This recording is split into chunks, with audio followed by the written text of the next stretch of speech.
अस्सलाम वालेकुम dear students, hope you all are fine. आज हमने पढ़ना है आर्ग्यूमेंट्स के बारे में। कल हमने पढ़ा था लॉजिक और आज हम पढ़ेंगे आर्ग्यूमेंट्स। आर्ग्यूमेंट क्या होते हैं? आर्ग्यूमेंट होते हैं a set of statement that makes a claim, offers support for the claim and seek acceptance for the claim. ये इसकी डेफिनेशन है, आपने ये करनी है। मैं आपको वैसे समझा देती हूँ कि आर्ग्यूमेंट क्या होता है। जैसे कि फॉर एग्जांपल एक कोर्ट में जब हम जाते हैं तो वहाँ पर जो है वो आपके सामने कोई भी केस पेश किया जाता है, उसके नतीजे में कोई वकील होता है जो कि अपने आर्ग्यूमेंट्स देता है, दलाइल देता है अपने। ठीक है, एक जो है वो वकील उसके हक़ में दलाइल दे रहा होता है और एक जो है वो उसके अगेंस्ट जो है वो आर्ग्यूमेंट्स कर रहा होता है।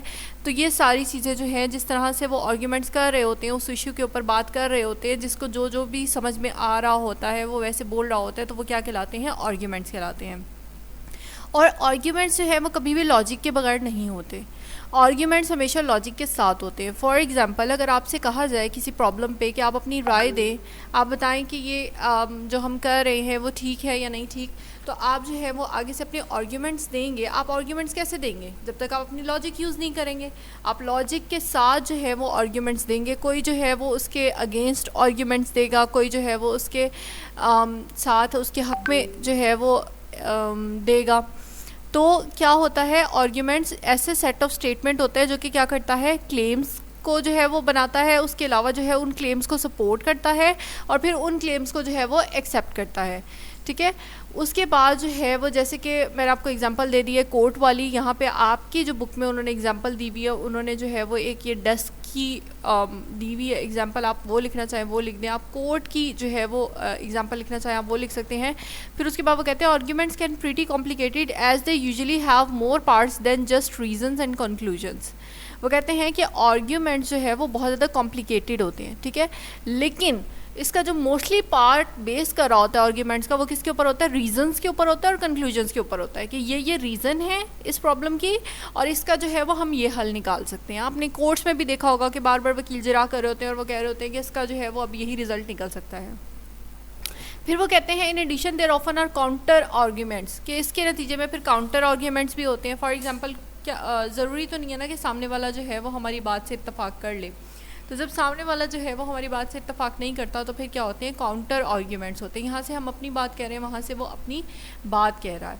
ठीक है, और उसके बाद वो कहते हैं which are reasons that take support away from a conclusion. और यही रीज़न होती है जब काउंटर आर्ग्यूमेंट्स हमारे साथ होने लगते हैं ना, तो फिर क्या होता है कि हम जो है वो अपने कंक्लूजन से थोड़ा दूर जाने लग जाते हैं। Sometimes the most important part of an argument is a part that is not there reason that have been omitted either deliberately और unintentionally that would lead to a different conclusion if they were considered. वो कहते हैं बाज़ औक़ात ऐसा भी होता है कि आर्ग्यूमेंट्स ऐसे दिए जा रहे होते हैं कि हम पहले जो है वो अपने कंक्लूजन पे एग्जैक्टली पहुंचने वाले थे, बट जब काउंटर आर्ग्यूमेंट स्टार्ट हुए तो हम बीच में से उसी चीज़ को ओमिट कर गए, उसी चीज़ को जो है वो हमने निकाल दिया जिससे हमने जो है वो अपने कंक्लूजन पे पहुंचना था। फिर उससे क्या होता है कि हम अपने कंक्लूजन से दूर हो जाते हैं। तो यानी कि ये आर्ग्यूमेंट्स जो हैं वो लॉजिकल बेस होते हैं और आर्ग्यूमेंट्स बहुत ज़्यादा इंपॉर्टेंट होते हैं। जब हम आर्ग्यूमेंट्स दे रहे होते हैं, अगर हम विदाउट लॉजिक जो है वो आर्ग्यूमेंट्स देना शुरू कर दें तो कभी भी जो है वो हम अपने सोल्यूशंस के ऊपर नहीं पहुँच सकते, कभी भी हम अपने कंक्लूजन्स के ऊपर नहीं पहुँच सकते। तो इसके लिए ज़रूरी है कि आर्ग्यूमेंट्स को जो है वो लॉजिक के साथ जो है वो हम दें। वो उसके बाद वो कहते हैं कि evaluating the strength of arguments, कि अब हम कैसे देखेंगे कि हमारे आर्ग्यूमेंट्स जो है वो कितने ज़्यादा पावरफुल है। ठीक है, in everyday life you may frequently need to assess the strength of arguments made by friends, family, co-workers, politicians, media, pundits and so forth. वो कहते हैं हमारी रोज़मर्रा की जो लाइफ होती है उसमें मुख्तलिफ लोग मुख्तलिफ बात कर रहे होते हैं, मुख्तलिफ आर्ग्यूमेंट्स कर रहे होते हैं, तो हम उनको जज कर रहे होते हैं, हम देख रहे होते हैं कि ये ठीक बात कर रहे हैं या नहीं। ठीक है, तो वो कहते हैं you may also want to evaluate your own arguments when you write papers और स्पीचेस फॉर स्कूल और prepare presentation for your work.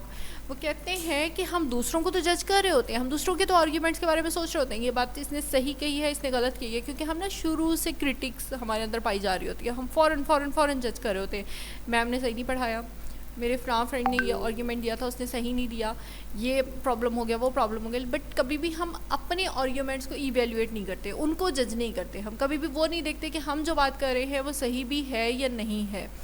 तो वो कहते हैं कि कुछ क्वेश्चंस हैं जो कि क्या करते हैं, हमें हेल्प करते हैं ताकि हम अपने आर्ग्यूमेंट्स को इवेल्युएट कर सकें। और ये क्वेश्चन जो है वो किसने दिए थे, हेल्पर्न एक जो है वो थे साइंटिस्ट, उन्होंने 1996 में जो है ये क्वेश्चंस जो है वो दिए थे। क्वेश्चंस देख लेते हैं। सबसे पहले है कि व्हाट इज़ द कंक्लूजन, कि अगर हम ये आर्ग्यूमेंट दे रहे हैं तो इसका कंक्लूजन क्या होगा। उसके बाद है what are the premises provided to support the conclusion, कि कौन कौन सी ऐसी प्रीमिसेस हैं जो कि हमारे कंक्लूजन को सपोर्ट कर रही हैं। Are the premises valid for the purpose, जो हम प्रीमिसेस दे रहे हैं क्या ये हमारे मकसद के लिए वैलिड भी हैं या नहीं, हम ऐसी हवा में ही तीर चला रहे हैं। Does the conclusion follow from the premises, are there any fallacies in the chain of reasoning. उसके बाद वो कहते हैं what assumptions have been made, are they valid assumption, should they be stated explicitly. और उसके बाद वो कहते हैं what are the counter arguments, do they weaken the arguments, is there anything that has omitted from the argument. यानी कि हमें each and everything देखनी होती है, हमें देखना होता है कि सामने वाला जो काउंटर आर्ग्यूमेंट कर रहा है वो कहीं हमारे आर्ग्यूमेंट को तो कम वीक नहीं कर रहा, क्या जो है वो हम अपने आर्ग्यूमेंट देते हुए हमने किसी चीज़ को बीच में से निकाल तो नहीं दिया, जो हम जो है वो आर्ग्यूमेंट कर रहे हैं वो क्या हमें सही कंक्लूजन की तरफ लेके जाएगा या नहीं लेके जाएगा। जो हम प्रीमिसेस दे रहे हैं, जो प्रीमिसेस आ रही हैं और प्रीमिसेस को फॉलो करते हुए जो हम कंक्लूजन निकाल रहे हैं तो वो क्या सही है या इसमें कोई प्रॉब्लम तो नहीं है। उसके बाद जो है वो कौन कौन सी एजम्पशंस हैं जो हमने, कौन कौन सी चीज़ें हमने एज्यूम की हैं ख़ुद अपनी तरफ से, और कौन कौन सी चीज़ें जो हैं वो वाकई में मौजूद हैं। ठीक है, तो ये सारे क्वेश्चंस जो हैं वो जब आपके माइंड में आते हैं और आप जो है इन सारे क्वेश्चंस को चेक आउट करते हैं अपने आर्ग्यूमेंट्स के साथ, फिर आप जो है वो एक बेटर आर्ग्यूमेंट के ऊपर पहुंचते हैं जो कि क्या करता है, आपकी लॉजिकल बेस होता है और फिर उससे जो है वो आप कंक्लूजन पर अपने बेटर पहुंच सकते हैं। अंडरस्टैंड। जैसे कि अब कोर्ट में जज बैठे होते हैं तो जज का क्या काम होता है, उन्होंने चेक करना होता है कि कौन आर्ग्यूमेंट सही दे रहा है और कौन जो है वो गलत दे रहा है। ठीक है, तो ये सारी चीज़ें जो हैं वो देखी जाती हैं। उसके बाद जो है ये फैसला किया जाता है कि किसकी बात जो है वो ज़्यादा वज़न वाली और कौन जो है वो सही बात कर रहा है और कौन सही बात नहीं कर रहा। ठीक है, आपने आज के लिए इतना ही करना है। कल हम जो है वो टेस्ट ऑफ आर्ग्यूमेंट्स पढ़ेंगे। अगर किसी स्टूडेंट्स को कोई इशू हो, कुछ समझ नहीं आए तो काइंडली आप मुझे टेक्स्ट कर दीजिएगा तो मैं आपको उसका रिप्लाई कर दूँगी। Thank you.